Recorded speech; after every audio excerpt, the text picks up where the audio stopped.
1, 2, 3. All right. Welcome to the Hawthorne and Maya Show. I'm Sarah Fina. And I am Lee Marie. And how are you guys? All right. So this is like the first official podcast, guys. Like I know you had like many 2-minute episode that's supposed to be the trailer, but it didn't upload like that, and that's just a technicality that we're just gonna fluke of nature. We're just going to actually accept, and because hello, this is a baby podcast at the end of the day. At this moment, it's still a baby podcast. Can we talk about not having even a theme song right now? No, we need one so bad. So this is definitely our not desperate but desperate cry for help. Hey, like we have no money to put in, so like this is like hello, we have no money to put in right now. We're literally going off of Anchor, and they're helping us distribute that to Apple Podcasts, Spotify, iHeart, Google, YouTube. We're doing that on our own. That's our own little thing. But we are on YouTube, and I have 2 announcements. And first one is I just want to say thank you for the usuals that are here. Thank you to the newbies that are here, because if you're in, you're in. If you're out, you're out. It is on that one. But your support helps us to be seen by others too, and it'll help us get more views as well. So, but I want to be able to talk for first thing. But I just want to say I want to appreciate you guys for being patient, because we're not coming out like a typical podcast, even though we kind of have a structure of a podcast. So thank you for allowing us to be a baby and rough on the edges. So with that said, obviously, there is an option to donate to the podcast. If you are interested in that, definitely reach out to one of us and we will help you with that, because honestly, that money is going to go straight back into the podcast. It's going to help us get mics. It's going to help us get a theme song, like hello. It will probably help us get like some software, because right now, I don't know if you guys hear AJ in the background, but behind the scenes in my life, I still have a 2-year-old who's obsessed with empty plastic bottles. Oh, you heard here she is. Can you say hello? I love you. So, hello, cute the plastic bottle. He is cute though. Well, he's fucking adorable. Pardon my French, but yeah, he's freaking adorable. He's also the easier one. So yeah, so the behind the scenes in my life is this. So if we could find some kind of software that freaking cancels that out, that's where your money's going to be going. So, but yeah. And then if you don't know, you know now. I'm kind of obsessed with algorithms. I'm kind of obsessed with like just basic algorithms. But we are babies. Like we are no freaking like celebrities. We're not even like Bravo celebrities or anything. Like we are ourselves. We're average mothers, average. What you see, yeah. Yeah, pretty much. Like we have no, like we weren't born into a rich family or anything like that. Like it's this is as organic as 2 moms having a conversation is going to freaking get. Okay, so with that said, we need your help on all the different platforms to help us push this podcast so more people see it. Not first things first. First way you can help, you can definitely share this to your friends, and share it to all of your different platforms and tag us in it. I will probably be. We haven't had this conversation yet, but why not? Like, hello behind the scenes. Do you want an Instagram page for the podcast, Lee? Oh, that's definitely a conversation behind the scenes, but that's definitely a conversation y'all know that we've got to have. We're just doing this right here. I know you, but over there.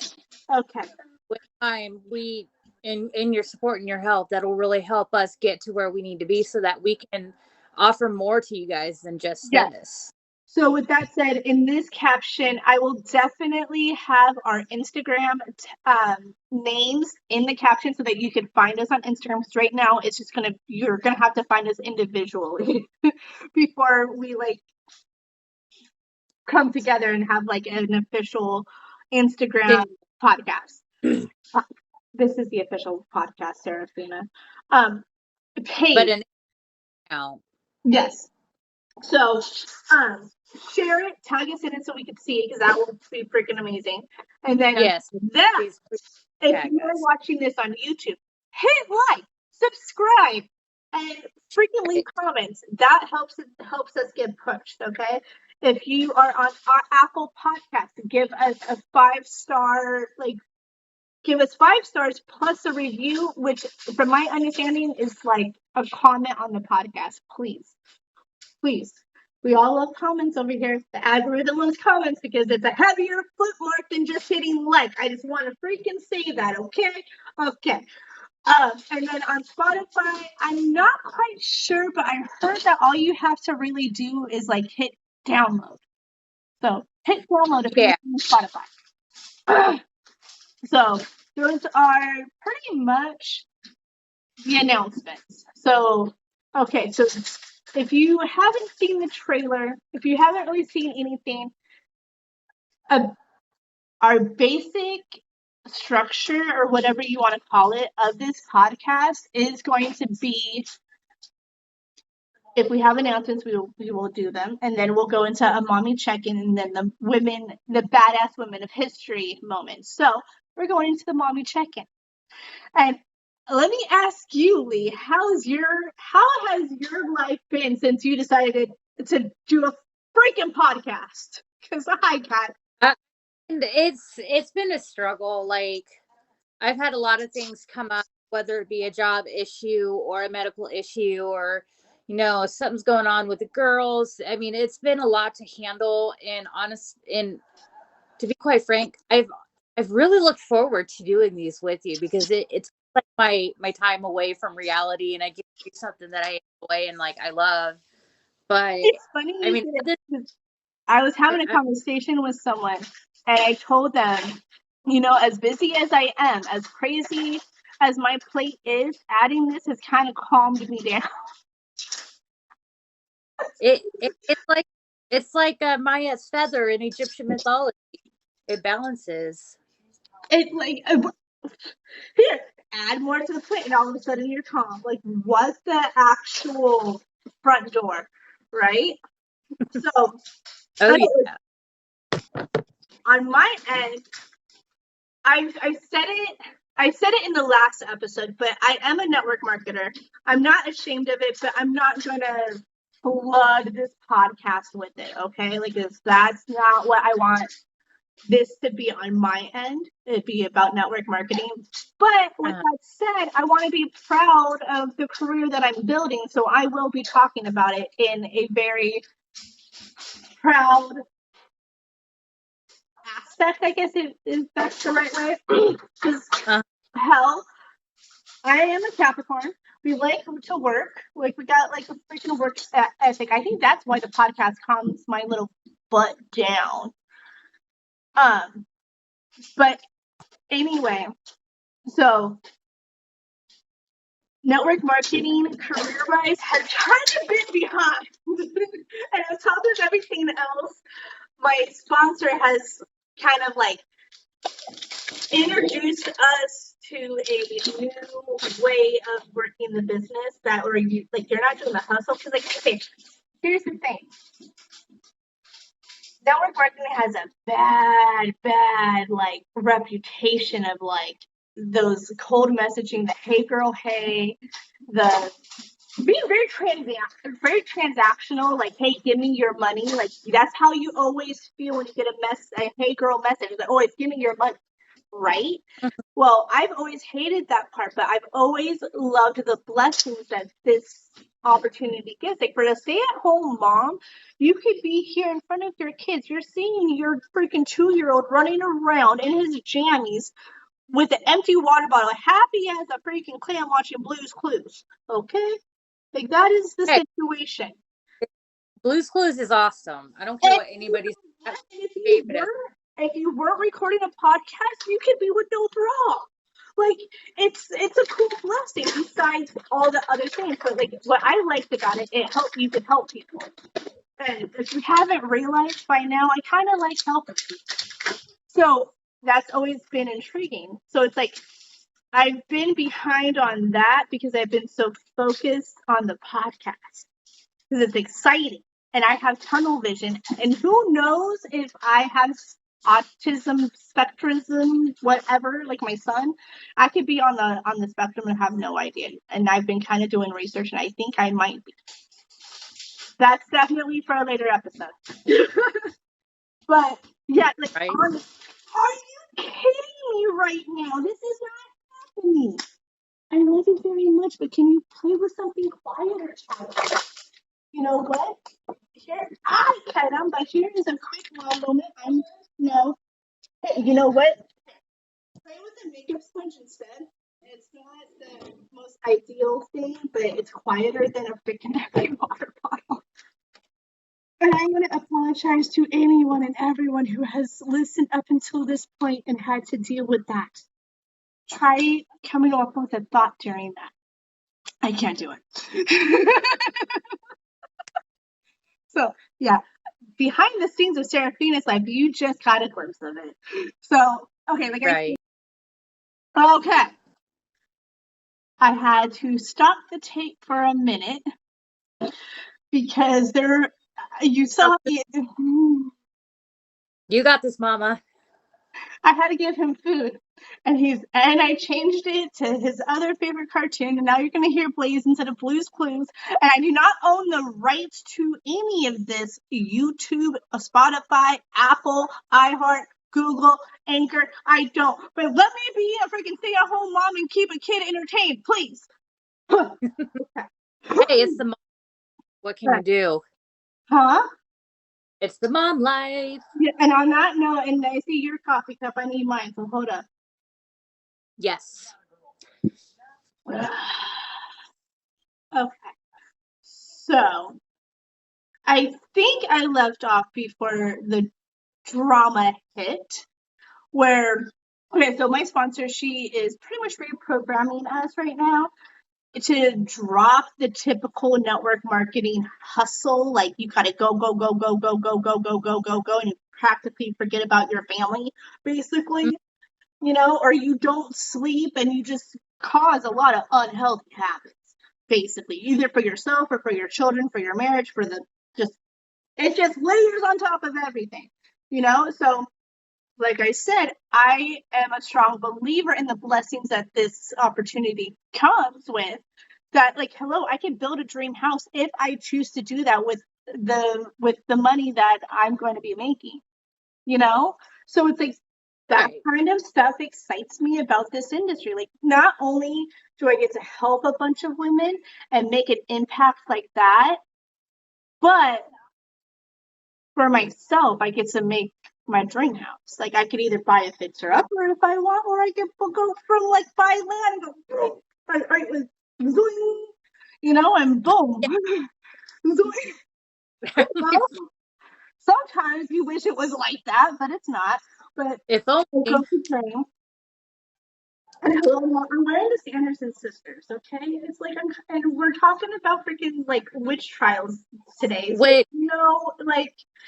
You know what? I was thoroughly impressed with Hocus Pocus 2. I really was. I really liked how they tied out the end of it. But did you notice the kitty cat at the very end of Hocus Pocus 2 about the kitty cat that was on the box that said black candle? We're going to open this can of worms because I have a lot of feelings. We could talk about this later. We could do like a bonus episode or something. Know what? Okay. All right, for people who are listening, and hello to a gray hair of mine that I just randomly found. Hello. Hey, one less gray hair, the better. Okay. So, leave in the comments if you want a bonus episode about our thoughts of just pure hocus pocus. Because I want to talk about some Easter eggs in that movie. One of the Easter eggs makes no freaking sense because it's not even. I don't understand, and it shows up twice. They're technically 3 times, but it's like a different thing.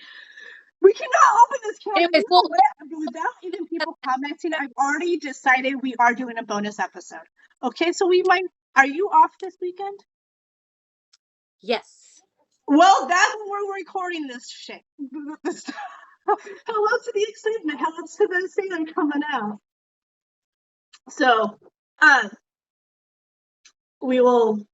Okay, so the next episode after this won't be the Grimm brothers like we were planning. It'll be a bonus episode of Hocus Pocus and our thoughts and Easter eggs and all the things. And I just got really excited.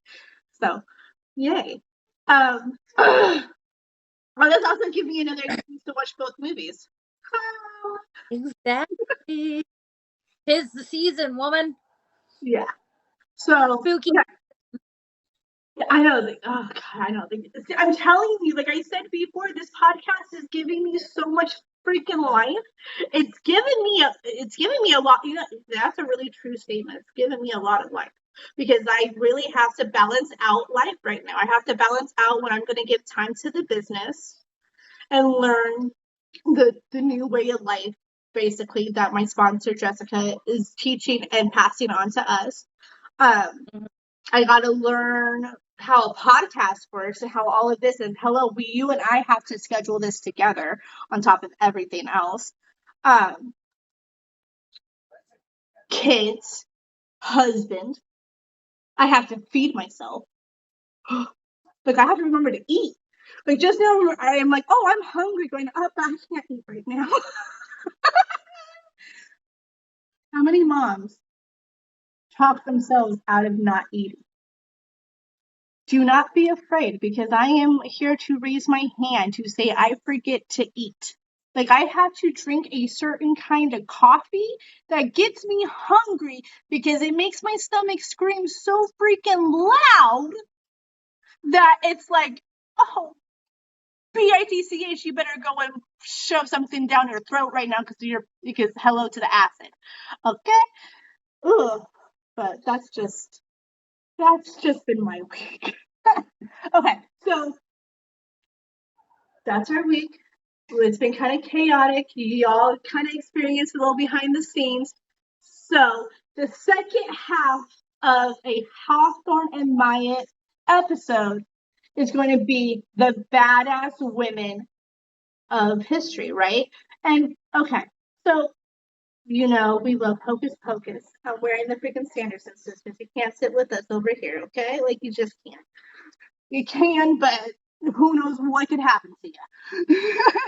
But anyway, so plus it's October, and I don't know about you, but when I think October, I think of Halloween. I think spooky season. I think of all of the spooky stuff. So for the next month, we're going to be talking about most likely spooky type things. Like, so today's going to be Salem Witch Trials bonus episode is going to be coming out, Hocus Pocus, and then we're going to talk about Grimm Brothers. After that, who knows? So stay tuned.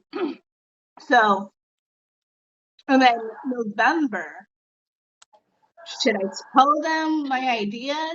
I think we'll make them wait. We've got a lot of cool stuff. I know, I'm just freaking excited. And I'm an oversharer. So it's like, I need someone who's not an oversharer to tell me to shut up. You're not saying nothing. I won't let you. You better not. Yeah, no, yeah. Continued. Yes. But yeah, today we are discussing the witch trials, not just the Salem witch trials, but witch trials that happened all over the world. And I want to open it up, if I can, by discussing. Take the mic, please. By discussing one of the last supposed witches to have been executed in June of 1782. Anna Goldie was, and I know I did not pronounce her name correctly. I even looked it up, and I still can't do it.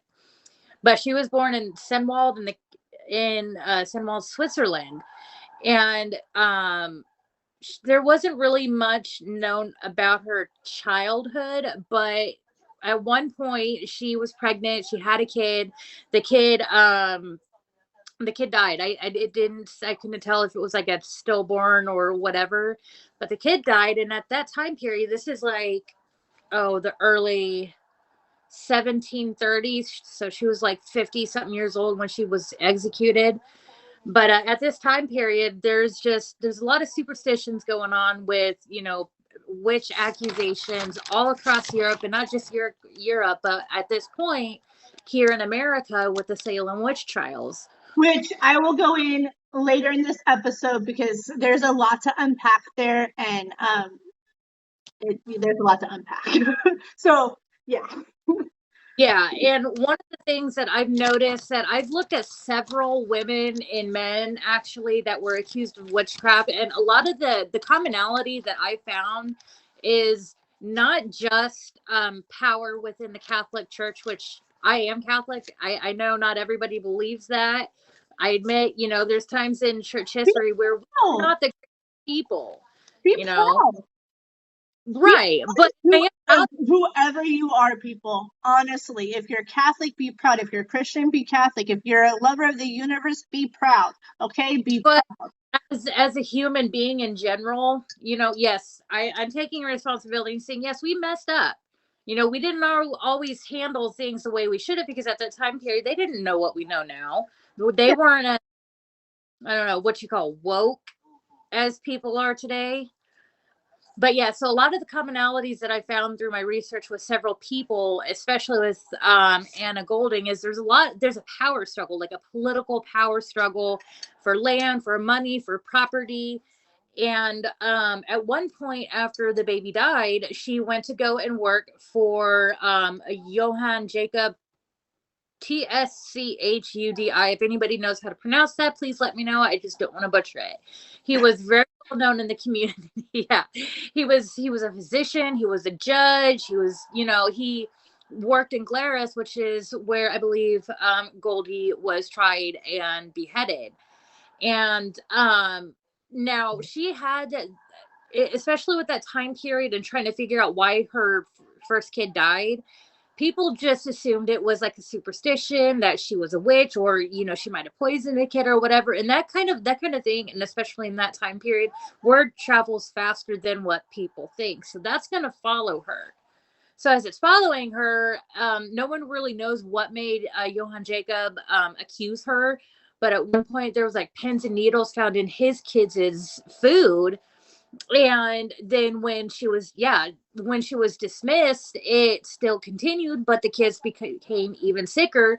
So when they brought her back, all of a sudden the kids got better. So then that's when people started thinking, oh, she's a witch, she's got a mystical power. And in Switzerland, especially at this point, some of the ways that they would torture people is just absolutely like, oh yeah, she was accused of murder, especially when the baby died. The father of that baby actually was an alleged mercenary. Some people say that she goes and has an affair with Johann. Some people just, they don't really know. But she actually, when she was finally brought back and after the kids got better, that's when they used that as a means of condemning her to witchcraft, at which point they beheaded her. And so they think that maybe Johann accused her because there might have been an affair, and with him being so well known in the community, he would have been shamed. He would have been exiled. So nobody would have want anything to do with him because they don't want tainted anything. That reminds me of a moment that I'll cover in my half of this. Like, ooh. Oh yeah. Ooh. So one of in the textbooks, just saying. Oh yeah. Yeah. So anyway, so one of the first considered systematic witch trials was in Valais, or Valais. It was in 1428. It lasted approximately like 6 to 8 years.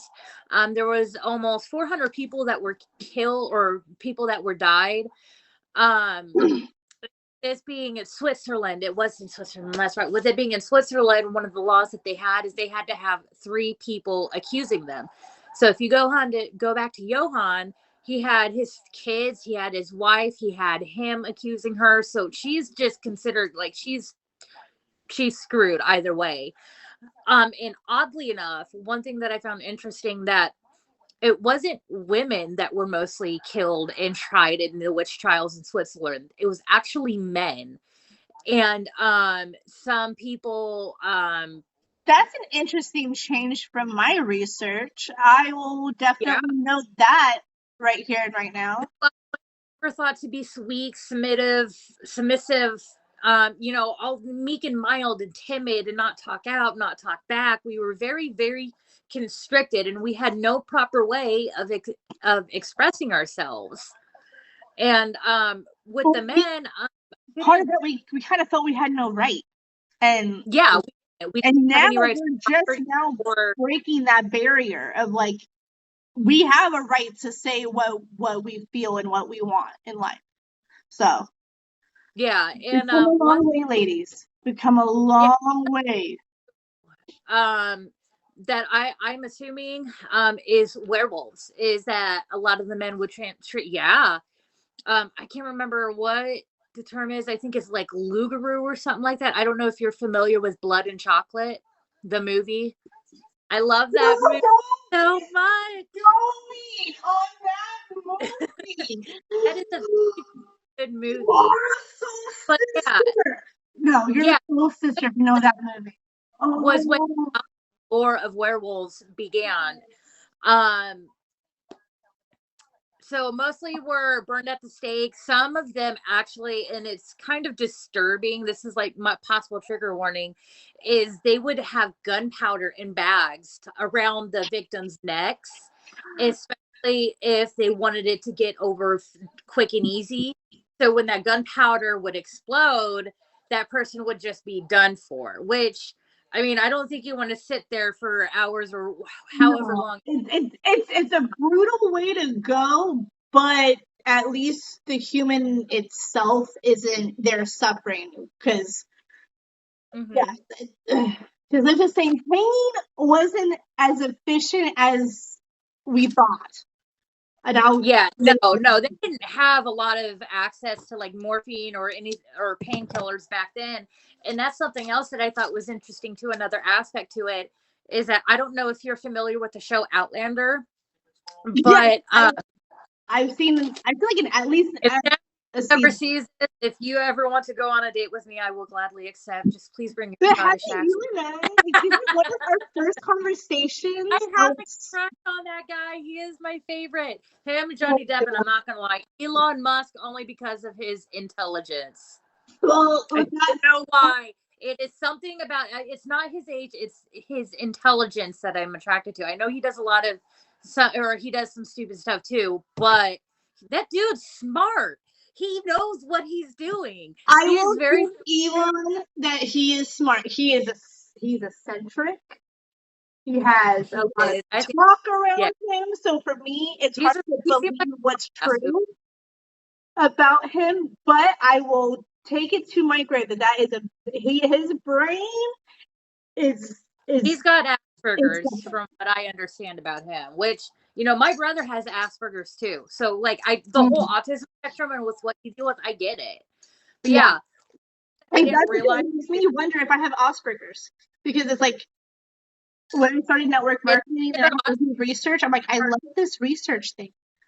What the hell? And then the podcast, like, hello, we have to research badass women of history, and I'm like, right. Like, speaking of women of history, Joan of Arc actually popped up too. And this is where the Catholic Church comes into play when it comes to a power struggle, which she,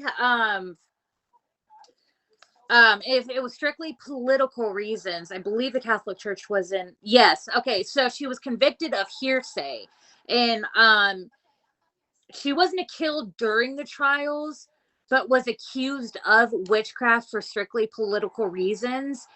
and she had like 15 examinations or questionings or whatever that were both public and private. So it's kind of like how you see good cop, bad cop in today's world, or like in a lot of the crime shows. So it was basically like poison of hearsay is what I have quoted, that turned a member or basically turned people away and turned into a Satan, as what the Catholic Church would say. So I thought that was pretty interesting, that even though that the witch trials were technically over in that time, like where they were at the time, it's interesting how there's still that long forgotten taboo, because with the whole Outlander thing, I think a lot of people at the time were afraid because, we at one point were hands-on learners with like herbs and plants and making houses with our hands. And, even though we didn't have an education, we didn't know how to read or anything like that. I mean, we knew how to survive off the land. And with that whole Outlander and Claire, that lucky lady, oh man, I really hope I meet Sam Hugan someday. I would love to get a kiss from him. Hey, and Johnny and Elon, I'm not gonna lie. But anyway, so she was a healer. A lot of these women that were also tried too were healers.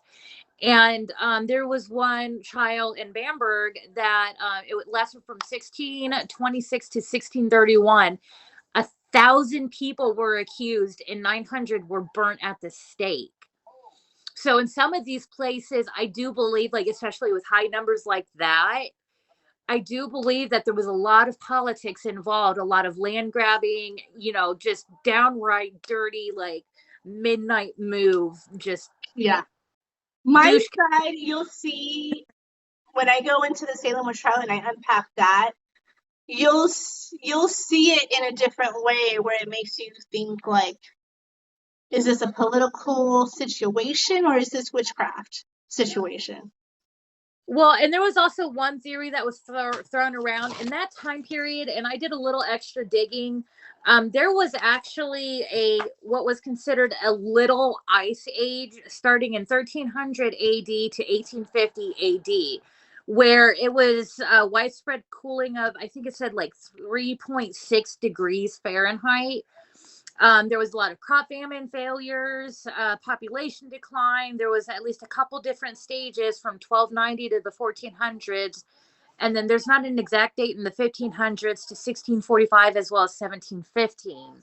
So there was a lot of ice that was expanded. It caused shipping to become impossible. And so there was also this running theory that these women are causing these. That why did the witches, wizards, whatever they called them at that time, why did they cause these frosts to happen? So there was no, especially in Bamberg, there was no limits as to what you could do torture-wise to extract a confession. I mean, this was just full-on brutal. There was thumb screws, leg vices, a strappado, which I looked that up and I can't figure. It's like when the person's arms are like tied behind their back like that. I mean, it's really disturbing. And there was how this one ended was there was a prisoner named Dorothea Flock who escaped to Nuremberg, and she actually was able to get an audience with the emperor and petition the emperor.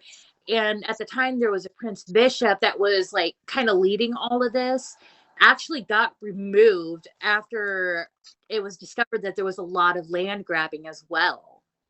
So there was like what I said earlier about the land grabbing and stuff like that. There was a lot of that was going on as well. And Germany was one of the biggest hotspots. It got at least 42% of all of like a witch hunt during the entire like time period of all of the trials. And those are actually just really a couple examples. And one of the things that I believed that Germany used was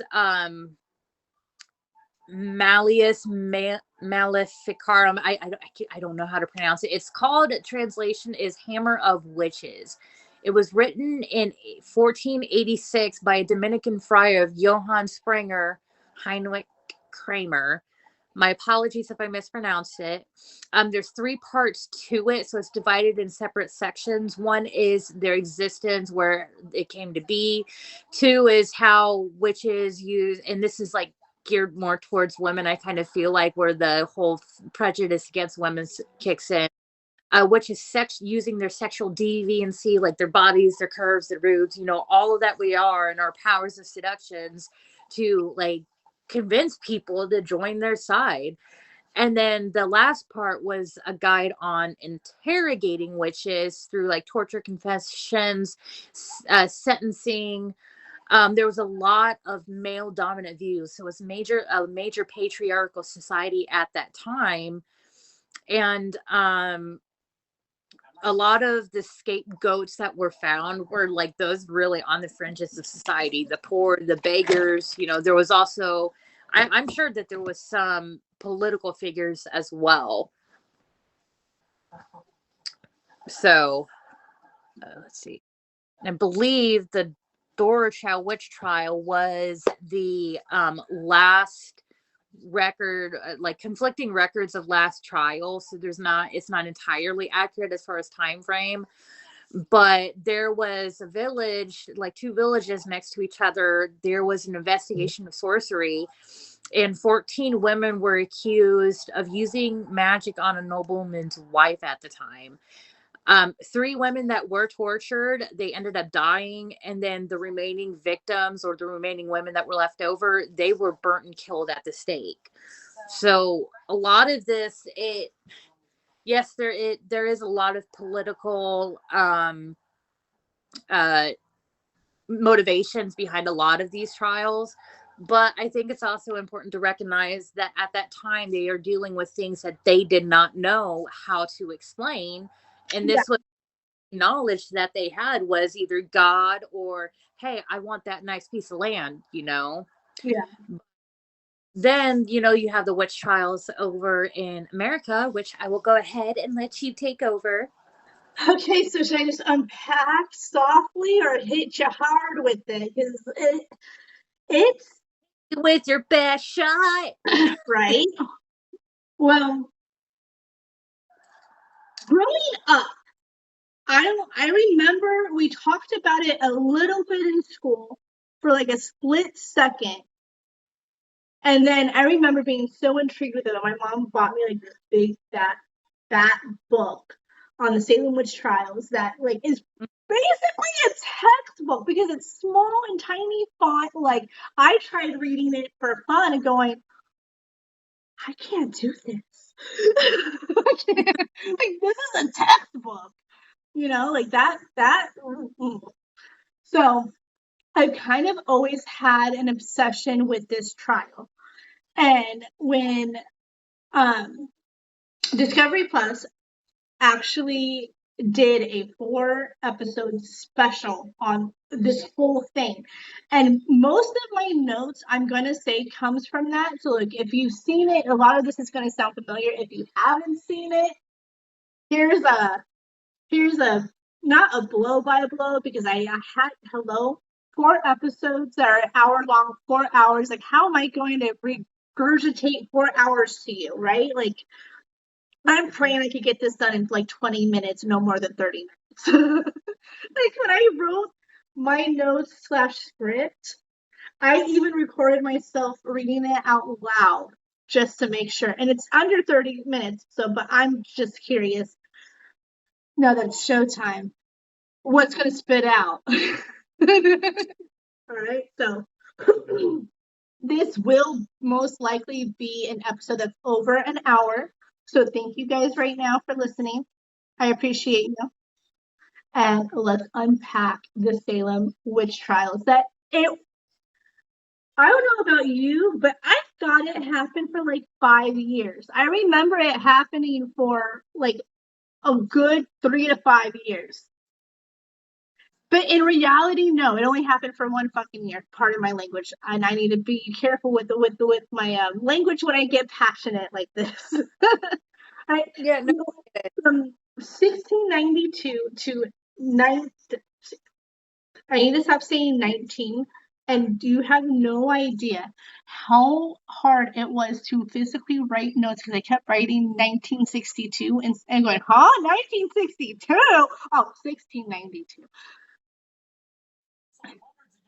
It's like, do I have dyslexia? Like, that's what I want to know. Because of that situation alone, it makes me wonder my autistic situation. Like, hello, right? I need to figure out how to not have that stuff pop up. Okay, so it all happened in Colonial, Massachusetts in 1692 to 1693 for basically a year. And over 200 people were accused of witchcraft. And before we go into it, I want to say this. I feel like some of those people could have been witches, but if you think about it, if you were a witch back then, if you knew you were a witch and it was like against the church and against society and all of that, you knew how to keep it a secret. You knew how to keep that behind closed doors. And if you were stupid and made mistakes, then that's how you got yourself caught, right? So it's kind of amazing that 200 people were accused of witchcraft. Okay, so I just want to say that. I just kind of want to put that out there because it makes me wonder if it's not like, I feel like 75% of the people that were accused weren't even witches. I think they were just people that were getting called out for whatever reason. And I will get into that deeper.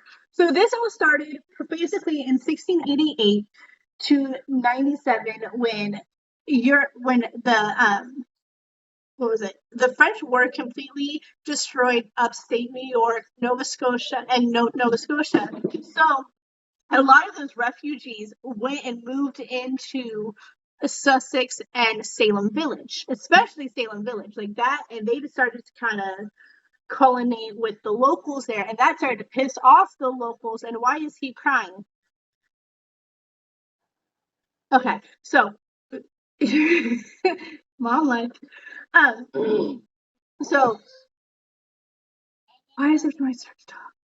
All right, so that starts pissing off people, and it's pissing off people because they're coming in with like you said earlier, these resources on how to use herbs properly, on how to cure things, or at least help you get over certain illnesses, right? So that was pissing off a lot of people, a lot of the local people, and for some odd reason, it freaking like it made existing family rivalries worse, like, which is insane.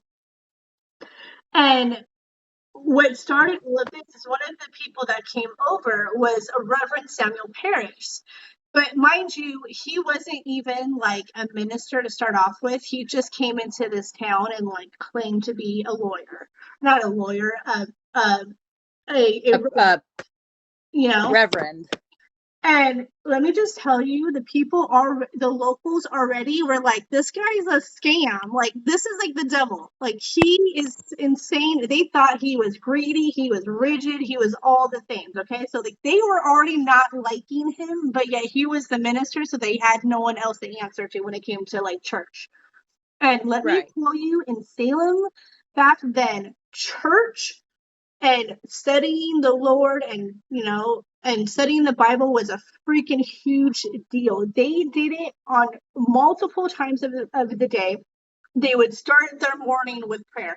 They would end their day with prayer. They would be in church on Sundays, I think for like 12 hours. Like literally, like I don't think they stopped. I don't think there was a potty break. I don't think you had a snack. I don't even know if you were allowed to bring in a snack. Like, did they bring in snacks? Oh yeah. So that's kind of the tone before all of this madness starts. Okay, so January 1692, Reverend Samuel Parris and his niece Abigail. Elizabeth is his daughter, who's 9 years old. His niece Abigail, who's 11 years old. They start having these fits, okay? And what Daddy doesn't know, what Daddy / Uncle Reverend Samuel Parrish Paris has no freaking clue what these little girls did. Is one night they decided to cast a freaking spell. What was that spell? They decided to take an egg, crack it into water, and apparently the man that they were going to fall in love with and marry, their initials were going to pop up in that water. But what popped up in reality were freaking coffins. Yes, they saw coffins in the water. Okay, so that started everything. And of course, Samuel Parrish calls the local doctor. He comes in, he looks at the girls and expects them and all of that and says, oh, this is supernatural. Just pray it off. Just pray it off. The Lord will take care of it. That's what. Then, soon after that, little Miss Ann Putman. I will say this, and I will say this now. I'm not a fan of Ann Putman, and you will hear it later. But I just want you all to keep in mind Aunt Putman's a little bee. Okay? So so this is where, in my opinion, where I think the whole like peer pressure starts with these girls. Because think about it, Elizabeth and Abigail, they live under the Reverend who, back then the Reverend had power in the town. Like, he was probably up there with the mayor, if there was a mayor back then. So these girls were kind of like up there with the town and society. And then here comes Anne, who's the neighbor, who her dad, I believe, wanted some kind of status and some kind of positioning in the community. She sees this and wants to join it. Okay, little miss. You don't want to miss out on the fun? Okay, so fast forward. So now we have three girls having fits, and they just think prayer is going to fix everything. And then all of a sudden, here comes Sarah Good, who's actually a homeless woman. She's known as the homeless beggar when you're looking in the textbooks. But here's the part we didn't know. She had a daughter, a 4-year-old daughter with her, and she went up to Samuel Parris's house, and she asked for money for food and clothes. And Samuel got real like uppity and was like, oh, no, that's not gonna happen, because you haven't shown your face in church. Like, I ain't gonna help you. If you haven't come to the Lord, I ain't gonna help you. Which, how is that the Lord's work? Honestly, how is that the Lord's work? I just want to put that out there. That is not, no, that, Lord isn't happy. It's not, and I think that's a common misconception people have. So is that they assume that, like, right? No, I'm just telling you, it is like. No, I agree with you with Anne, because I remember seeing that documentary too. The way they painted Anne, it makes you want to call her a little bitch, and I am not going to say sorry for saying that at least once. Okay? No, I get it. So fast forward to about February 25th. So we're about almost 2 months into since all of this had begun. And Mary Sibley, who I can't remember who she's attached to, but I think she's somebody's maid. She goes to Tejaba, who is Samuel Parris's servant from the Caribbean, right? She goes to her, and since she's from the Caribbean, she must know some witchcraft stuff. So she goes and tells her, hey, we need to make a witch cake, which I guess in England was a thing. So their own little thing of figuring out who was the witch that inflicted the girls and all of that. So here was the recipe. They were going to collect the urine of the inflicted girls, mix it into a paste with rye meal, then bake it into a biscuit, and then feed it to a dog. And then 2 theories on which these girls thought it was going to go. One was going to travel out of the body of the afflicted into the body of the dog, or the person who cast the spell would feel a dog like munching on the bones. Which, whoa. And because of that, that's kind of freaky when you think about it. You release the girls, so they thought. If it was only that easy, But why? Right.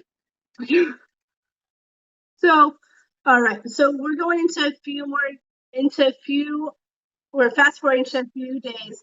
And now there's two men that come up in out of the town, Jonathan Corbin and John Hawthorne. John Hawthorne is like, these two men, they're not licensed to be judges. They did not go to the school of law, if they even had one at that point. I'm sure No, I they think it was did. more apprenticeships at that time where if you wanted to go into law, you would have to go and work as an intern underneath like an attorney type thing.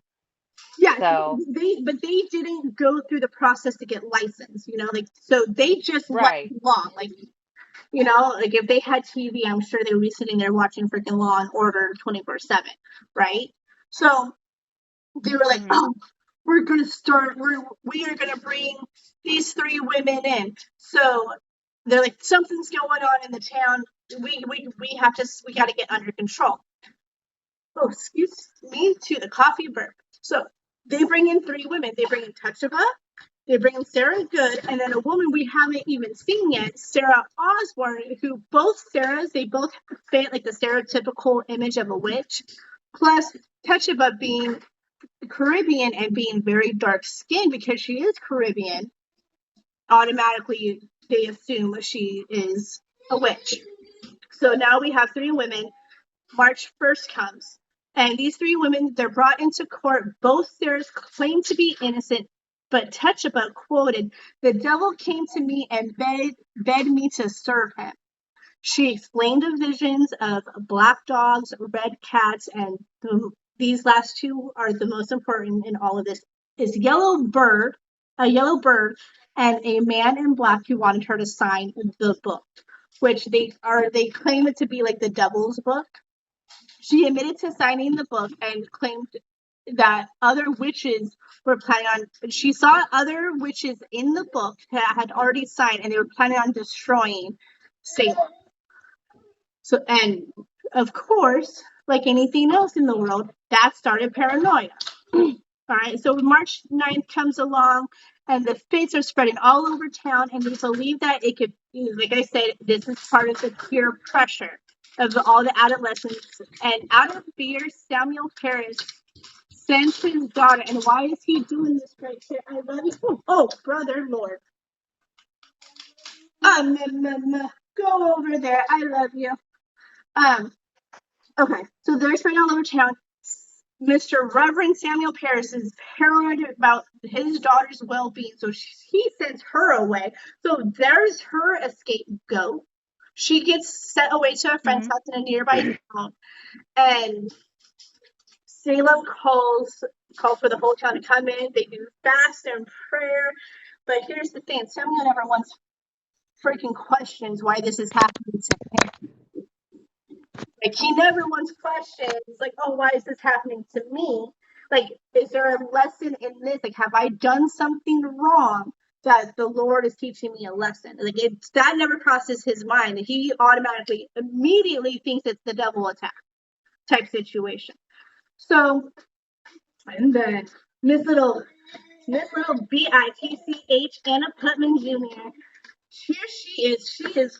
She decides, in my opinion, take the freaking main star of the show position, and she starts coming up with what they called back then specters, but pretty much it's just like a ghostly vision. So if you hear me say specter, it's a ghostly vision.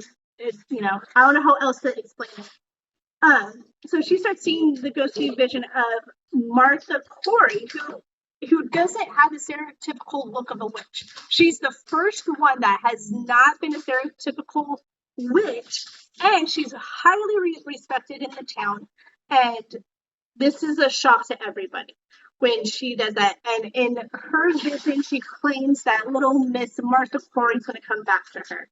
So days later, obviously, Martha hears about this and he goes, "Oh, hell no, I'm going to go talk to this little bitch."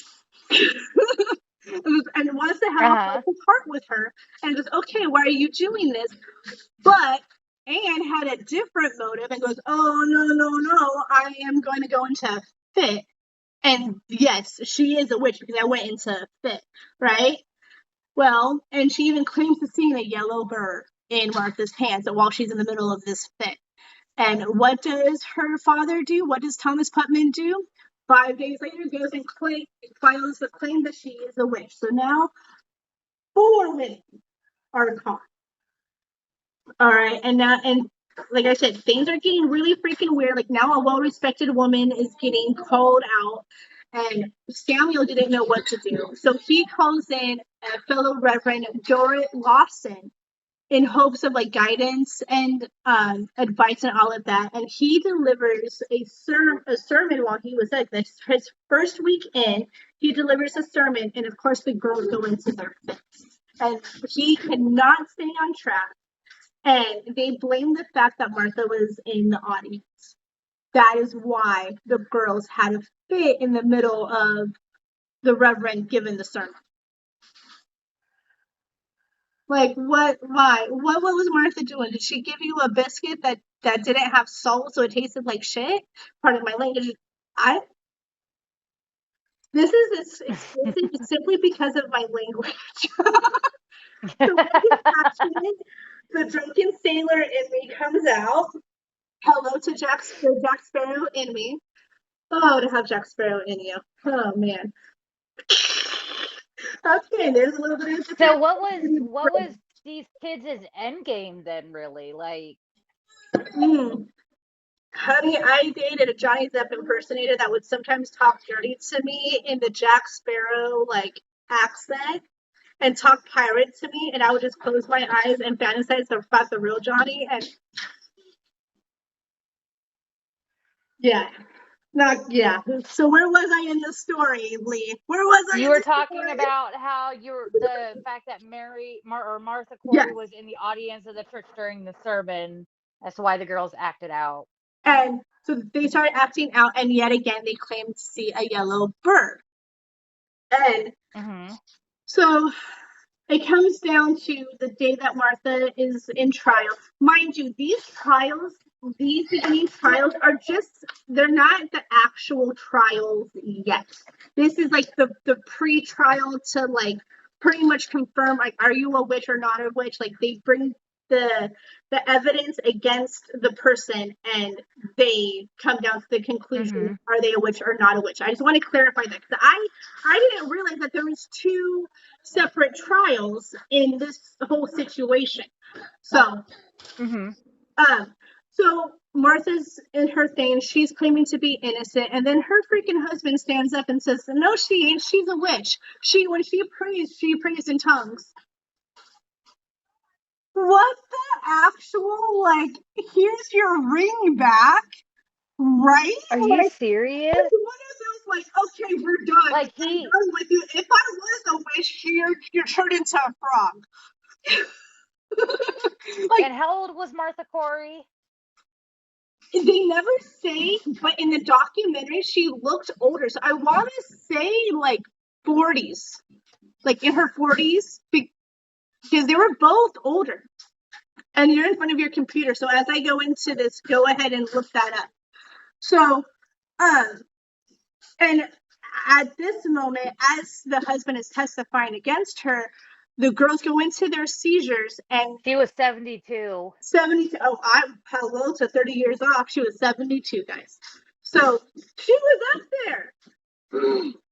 So the girls are going into their fits and everything, and one of the girls throws a shoe at poor Martha, and freaking Hawthorne doesn't do jack poopola, doesn't do anything about it, and sends her sweet little butt to jail. And really, the husband should have gone to jail, because who talks against their wife like that? Okay, sorry. Okay, so later that night, Lawson. Now, one thing though, do you know about her past though? Did you find anything out about that? I didn't dig too deep because I have so much that I'm unpacking. Do you have a little snippet you want to share? Yeah, so she actually, in 1677, Martha Corey gave birth to a mixed race son, an illegitimate son that was either Benjamin or Ben-Oni. she married Henry Rich of Salem and gave birth to a legitimate son named Thomas Rich in 1684. And then we don't know if she lived with Henry Rich or if she and her son or or how the living arrangements were. But let's see, he died between 1684 and 1690. Then in 1690 was when she married Giles Corey. Because I had always Okay. thought wasn't Giles And Corey Giles found is the guilty one of it that too? Giles is the one that. Oh yeah, he got hung. I go into that later, but he gets hung because she got hung, I think. But well, I'll go into. Okay. You know what? I think I skipped that because I had. If you don't follow my stories, like little do you guys know, I had 44 pages of notes, and I'm not being sarcastic. I am not like exaggerating the truth here. I legitimately had like 22 pages front and back of notes. So I had to condense this. So I took a lot out. So I definitely want to encourage you guys, go watch Discovery Plus, Witches of Salem. And yes, I'll have it all in the caption and all of that. Okay. But ooh. Okay, so going back into it. So later that night, Lawson witnesses Abigail acting out. And some would say like it's just like a typical like silly little girl acting out, but then all of a sudden Mm-hmm. Abigail goes into a fit and she starts seeing a specter. She starts seeing the ghostly visions, and she sees Rebecca Nurse, a 70-year-old woman who's not doing well health-wise, and yet again, another woman that no one expected to be called out. Okay, so the girls start acting out worse when it comes to Rebecca's trial. The girls are acting out worse than they did during Martha's. Like they're just having too much fun, basically. And so they get sent to jail. Those two girls, they get sent to jail. And here is the saddest one of all. And this one, like it, as a mom, it hits you right dead center of your chest. It just does. It's Dorothy Good, who is Sarah Good's 4-year-old daughter. She comes in simply because they believe, oh, if you are a daughter of a witch, then you are a witch. So they question her. They don't question her meanly, but they get down to the truth. And one of the answers that she gives is that she has a little snake that suckles on her finger that her mother gave her. Now, in that time, if you had any animal that like suckled or like nibbled on you, like it was like a sign of the devil. And the fact that it was a snake on top of that, like if you know anything about the Bible, you know a snake is a serpent, and a serpent represents the devil. Okay, so that was a double whammy on this poor little 4-year-old girl. Innocent 4-year-old girl. Ugh, sorry, the mother in me is coming out and just wants to give this little girl a hug. So they go through that and they send her to jail. And while they sent her to jail and everything. And mind you, Boston jail is disgusting. It is not in good conditions at all by any means. And they even shackle 4-year-old Dorothy Good because they assumed she was one of the dangerous ones of all. A 4-year-old being the most dangerous one of all? Are you kidding me? Are you kidding me? And then another layer of that just kind of kills me is like they went out of their way to make special shackles for her because her wrists were so tiny. They didn't have shackles for a 4-year-old because they never freaking tied up a 4-year-old before. The fact that she's a 4-year-old, why did you even do it? That should have saved her life right then and there, but no, it didn't. Okay, sorry. I'm done with that rant. That is the mother in me. I apologize, but not really. I know I'm not the only one that would go freaking ballistic. Okay? So, fast forward to April. Hey, you're good, girl. So we're already going over an hour, so I'm truly trying to wrap this up as fast as possible because I'm not trying to take too much time from either of us. and our listeners, but this is a lot, and it's a good thing to unpack, to be honest with you. All right, so April 3rd comes around, and Samuel Parris is in church, and he shares a letter from Mary Warren, who was released of her afflictions, but the younger girls assumed that she was only released because she signed the book of the devil. And but Samuel still feels like the worst is yet to come. And in the middle of his sermon, he even says that Christ knows how many devils are in his church. And at that moment, that pissed off Rebecca Nurse's sister, Sarah Clays, and she storms out, and that immediately makes her a target. So going back to what you were saying in your story, how any little thing you did, you could have made yourself a target. Like Sarah Claus was getting pissed off that like there was bad like shit talk about her sister, and what are you gonna do? You're gonna be respectful to the reverend and just get up and go and walk out, right? Like I would have done that. And here she is now, she's classified as a witch. So now 6 women await their fate, and John Proctor finally calls out all this skepticism around the whole situation. He calls out the childhood silliness.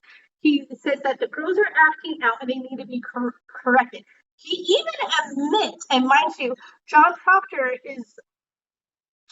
is who Mary Warren works for. And he claims, oh, I beat the afflictions out of Mary. That is what cured her. I beat them out of her. So they even thought is scaring you to death and beating the crap out of you would cure you. Like that's ugh. So yeah. So now they bring huh? Oh no, I was just agreeing to say right. So they bring in Thomas Dandorf, who was a deputy in Massachusetts, to take over Sarah's trial. And he's like, you know what, this thing is not getting handled very well. Like, let's come up with a better plan. And the girls still act out on the better plan. Like whatever they bring to the play, the girls are like, oh, we're here for a show. We're here for our Oscar. Okay? Like basically the girls were there because they wanted to. Not only did like the men that were judging and claiming all of these claims wanted to be famous, but the girls wanted to be famous too. So really, what was going on in Salem? Like what was the truth in Salem, guys? And so they even brought in John Proctor. They brought in John Proctor and his wife, but they questioned his wife first because I think she was a woman. And back then, they claimed that if you could recite the Lord's Prayer without making a mistake, then you were like protected from God, like you weren't a witch or anything like that. There's nothing evil inside you, basically. So, right. If I remember correctly, the Proctors were from England, so she had a slight accent. So when she said hallowed instead of hallowed, they were like, oh, she said it wrong. She said it wrong, but really it was just the innocence of her accent. It was her accent. Yeah, like the innocence of her accent. Like, come on, guys. So that immediately gets her sent to jail. And they ask little bitch Anne. That's just going to be her name during this podcast. Little bitch Anne. And is this the woman that torments you? And of course she says yes. And then she also claims that her husband, John Proctor, comes in and it torments her too, which to me, it's like, okay, comes and torments you. Like, is there some kind of like, does he molest you? Like, I don't know why my mind went there. I don't know if it's because of my own personal childhood history that I'll probably unpack on another episode. I'm not even gonna touch that right now because I'm not going down that. But anyway, so where was I? So now they're all in jail. End of April, Anne now encounters the man in black, and he demands her to sign the book. While next door, Miss Abigail also has a spectral vision of the man in black in the woods, and there is the whole scene is like 100 witches around a table. She's the man in black with a big old cloak and a big old hat like this, ironically. Like, let's talk about the irony of me wearing this hat right now. You know? And he comes forth, and they're all talking about how they came in on broomsticks. This was the funniest part. Like, when Abigail claimed that the witches said that they came in on broomsticks, I'm sorry, but I don't think the real witches came in on broomsticks. I don't think they came flying through the towns and through all the, to come to the center of the devil's meeting on a broomstick. That's some hocus pocus shit. Like, that's all I can think about. That's why it's the funniest part in all of this. So, she says that, and the man in black starts delivering a message about how they're going to start destroying everybody in New England and all the surrounding towns. And so she goes and takes this back to before that, right before this vision closes out, she realizes who the man in black is. And the man in black is a former minister of Salem, George Burroughs, who had a very interesting persona, I guess you could call it. Like, he was known, he was pretty much kicked out of town. And so he joined the Maine frontier, and I think he went up, I think he lived up in Maine, and he was just living his best life out there, minding his own business. All right, Salem, you kicked me out. Okay, peace out. I'm going to go live over here. And all of a sudden, this man who hasn't been in Salem Village for years is getting called out as the man in black. And on top of that, he works for God. He's a minister. Like, he speaks the word of God. So now it's like someone who is supposed to be a man of God is actually Satan's helper. So now this is where the girls have twisted all of this into a situation. So come May, Thomas Putman, Anne's father, goes and shares this with Hawthorne, and because of his past, they all believe it. And Burroughs waits his examination and all of that. And this is when England finally approves Salem to self-govern. Like, they were like, hey, like, we're going to open up the new chapter. You guys can self-govern. Little did they know what was happening. Like, they had no idea. Like, Salem was just waiting, like, hey, do we have to go through the monarch, or do we create our own government here? So they finally got word, like, you can self-govern, but we will give you, like, the starting date, basically. And so they were waiting on the starting date while all of this was happening. So that's why I said in the beginning of all of this, there was two sets of trials. There was the trials that got the girls pretty much into the jail, that got them confirmed, yeah, you're a witch, even if they weren't. And then, what was it?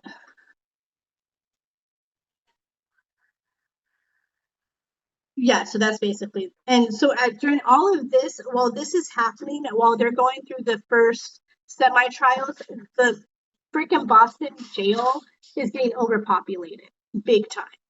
And Burroughs gets questioned left and right, and they're like, I thought, when is the last time you went to communion? Because I haven't been to communion, because it's 30 miles away, and I simply can't go. They ask if his house is haunted. He says no, but they ask if he's seen toads, which is a sign of the devil. And he goes, yeah, I've seen toads around my house. And just like that, as more accusations come against him, the evidence just keeps building up, and he gets himself sent to jail. So right before his trial, they tell Burroughs, don't look at the girls. Just don't look at the girls. And mind you, Burroughs has no idea what is going on in Salem, has no idea that these girls are having fits or anything. So when he walks in, he goes, look them dead in the fucking eye. And they just start having their fits. And what was it?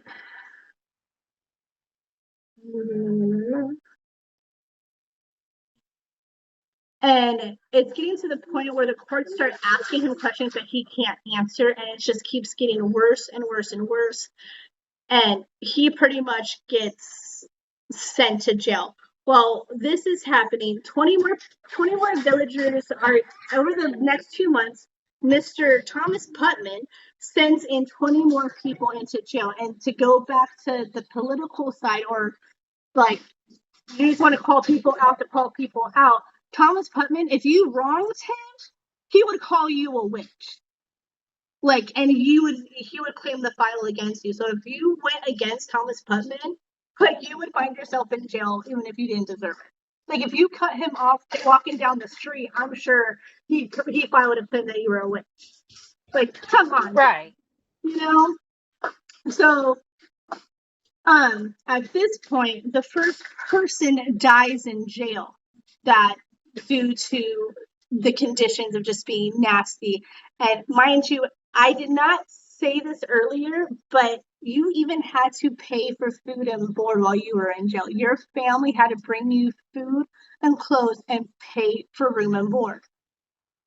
So if your family couldn't afford to feed you, you weren't being fed. If they couldn't pay to bring clothes to you, you were sitting there naked, or at least in really like tattered clothes. So Right. So that is another reason why Sarah Osborne is the first to pass away in jail. Like, she was already not well, but she wasn't getting any medical attention. She wasn't getting food for her body to fight, like all the things. So she unfortunately. Are you really gonna try to carry your case? Oh my God. Okay, so she dies, but she's not the first to die, and that's pretty much where that goes.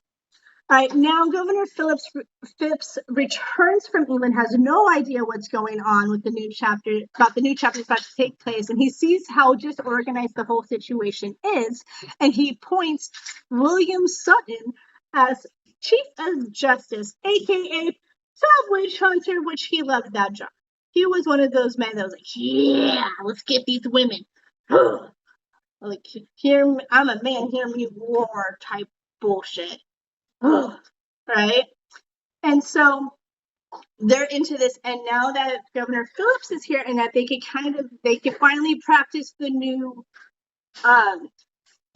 chapter, the trials officially begin. We're now in June. We're 6 months into all of this madness, and the first person that they bring out is Bridget Bishop.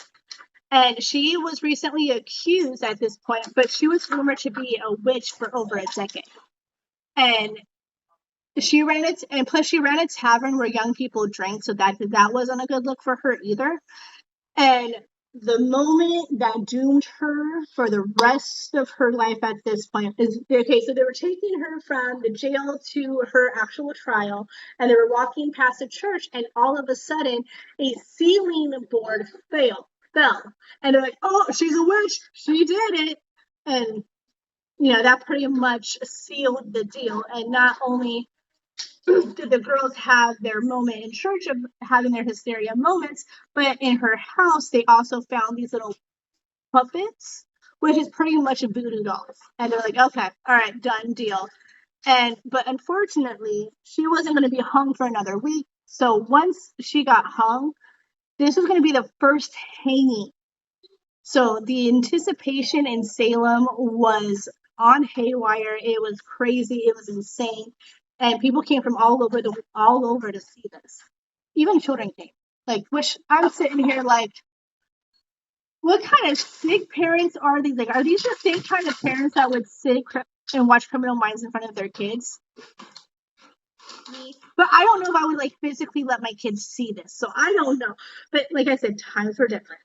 Guys. Right. So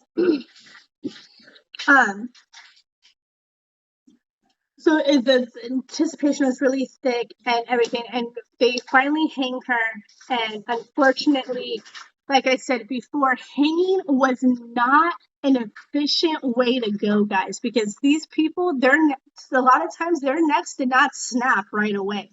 They were sitting there dangling, suffering, still alive, like getting suffocated. And I just realized I'm getting really detailed. Like, hello. Like I said, I watch a lot of Criminal Minds. I like true crime too. So she takes her a good 10 minutes. So at this point, Cotton Mathers, who at this point he was well known. He was known. He's like, I'm going on this witchcraft journey. I want to take down witchcraft. It's my fight of the life type of thing. Comes in and says, you know what, guys, let's not do this spectral evidence, like this ghostly vision that these girls have. Can we not go off of this? It's not we can't prove it. There's no solid evidence. It's just the girls' word of mouth. Like we can't, right? And they go, okay, yeah, sure, no. Okay, so girls, do you want to come in and have a job and use your gifts and you'll tell us who the witches are? Yeah. Hello, their dream come true. Like their dream fucking came true now, right? So they were loving this. So they were calling women out left and right, I'm sure, at this point.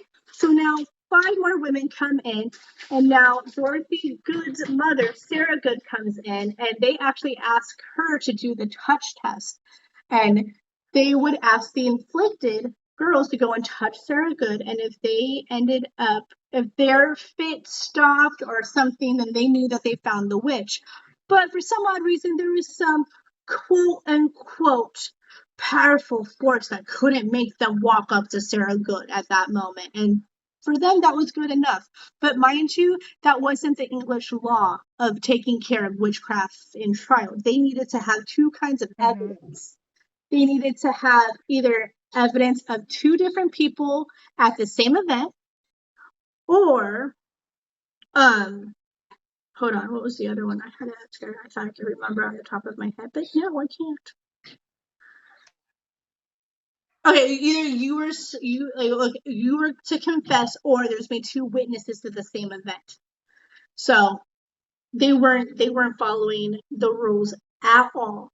And now, so that automatically proved that Sarah was a witch. So she was next to be hung.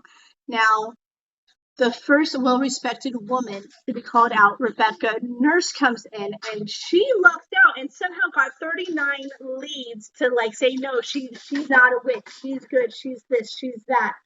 Right. And even Thomas Putman even said, you know what? She's clear. And remember, his daughter's the one that called her out. So that is big news, and that helped sway the jury to not call her guilty.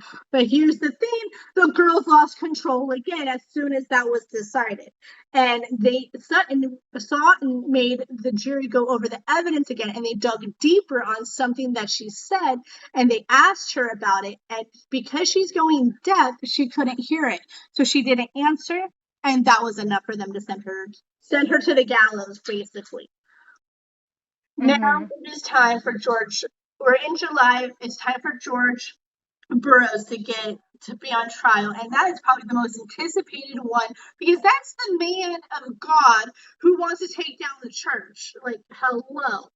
So everyone comes to watch Cotton Mathers, the witchcraft expert, in action. And when Burroughs declares that he wants to be tried by God and country, which is like the way you're supposed to answer. Right. That was the way you wanted your situation to be handled. The girls went into their fits and claimed that Burroughs was calling the ghost to come forth. And the girls called out 4 women, and 2 of these women were actually Dorrit Lawson, who was that reverend that Samuel Parris calls in the beginning for help in this whole situation, sees his dead daughter and wife come.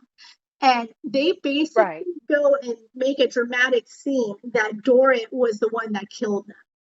And make it it's crazy. And they end up calling Rebecca guilty because of all of that. Now, right before Burroughs gets hung, someone comes up to him in jail and asks for forgiveness and says, I know you're innocent. So the girls are already starting to feel like they're whatchamacallit. They're like, oh shit, we've gone too far Guilt. in this. Like, yeah, the guilt trip is starting to set in. Some of them are starting to like ask for forgiveness. And you know what, George Bush, George Burroughs, actually, to me, it practices the word of God and says, you know what, I will forgive you, and I will pray for the women, for the people in this church, because this is just fucked up, basically.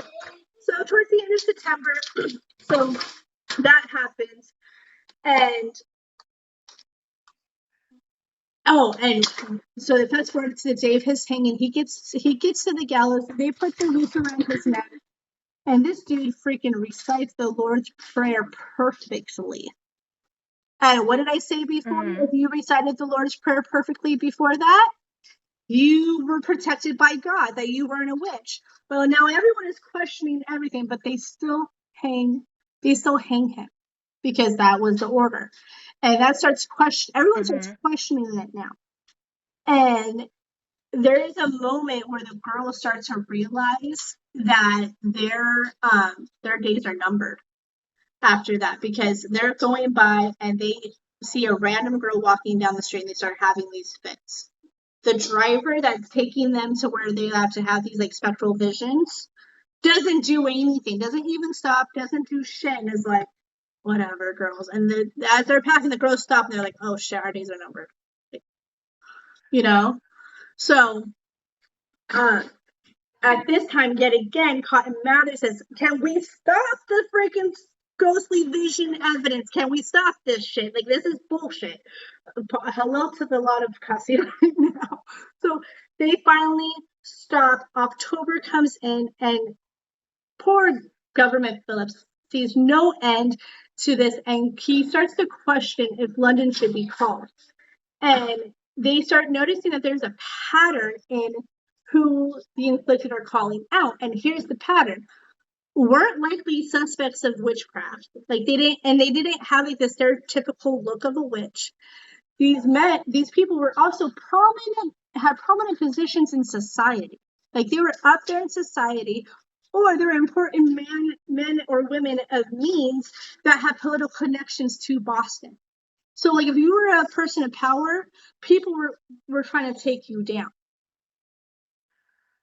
All right.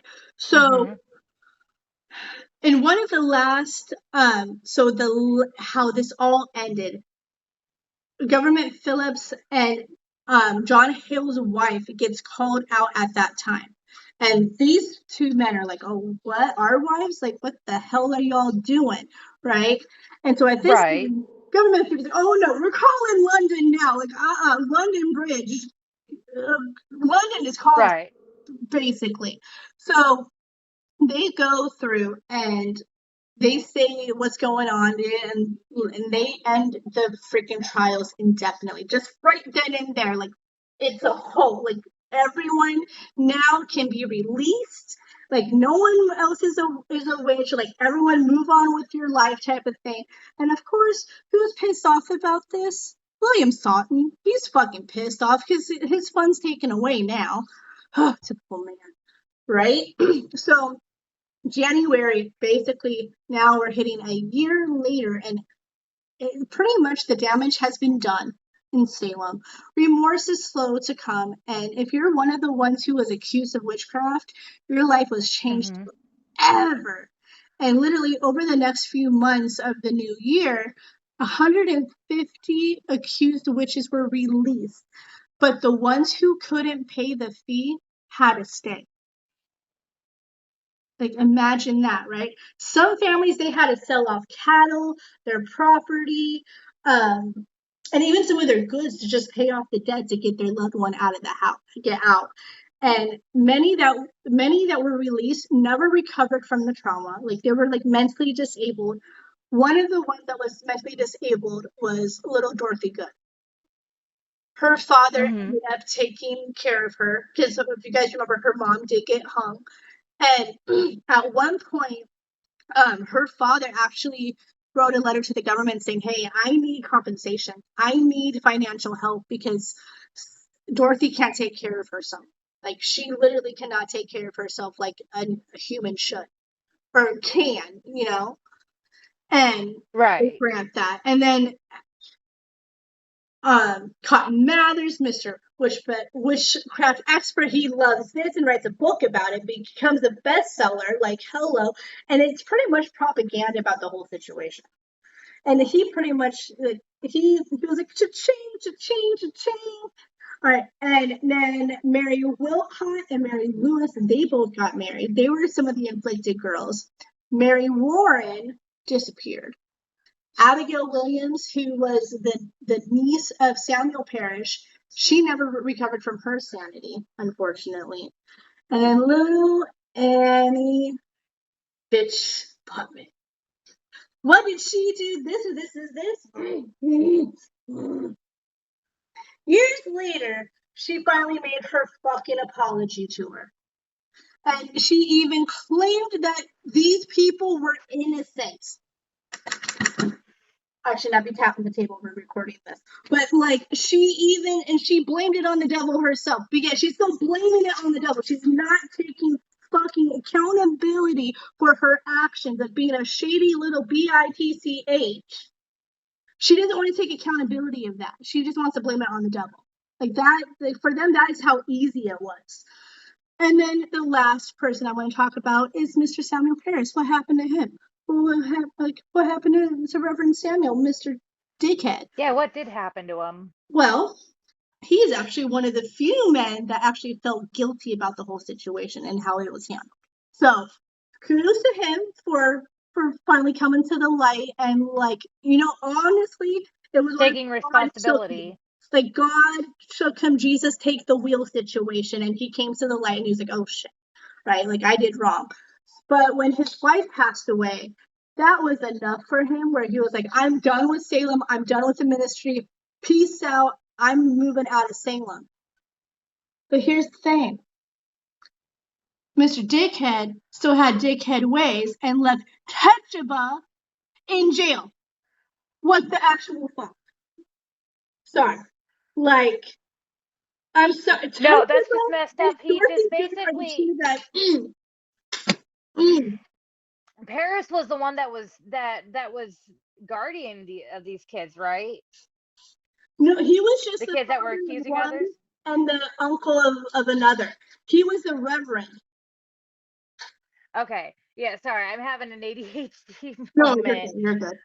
Did he take the kids with him though years later, or they married off, or just did whatever? See, but the thing is, he sent his daughter off to a nearby town. Remember?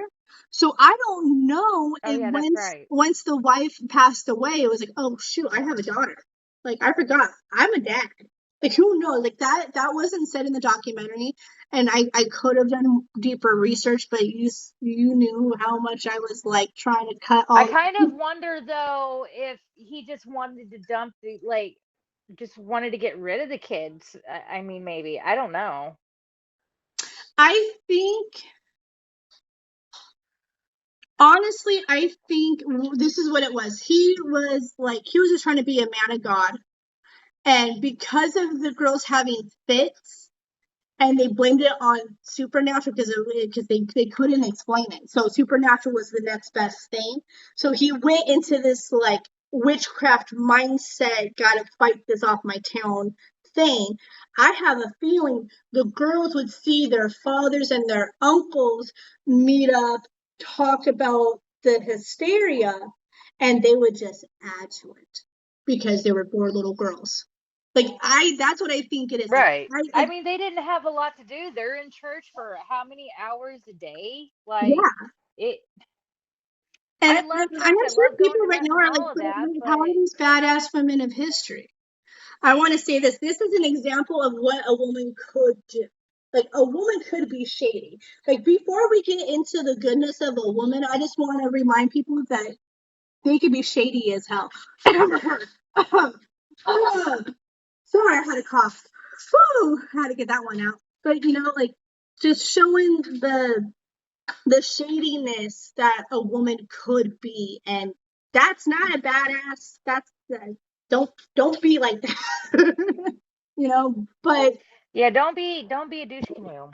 because like a lot of innocent people were accused of something that they probably never even thought. They're like, wait, I'm a child of God. Like I talk to God every morning and every night.